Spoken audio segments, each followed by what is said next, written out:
Still the love month.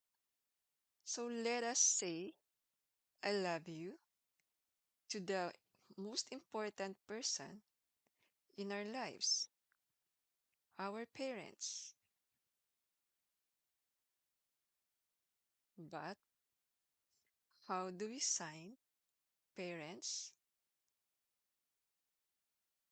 in American Sign Language, Korean Sign Language, and Filipino Sign Language?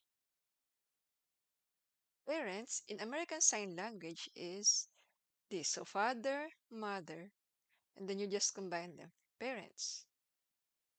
For Filipino Sign Language, it's initialized P, and then you put on your forehead and on your chin. So parents, this is in FSL, or Filipino Sign Language.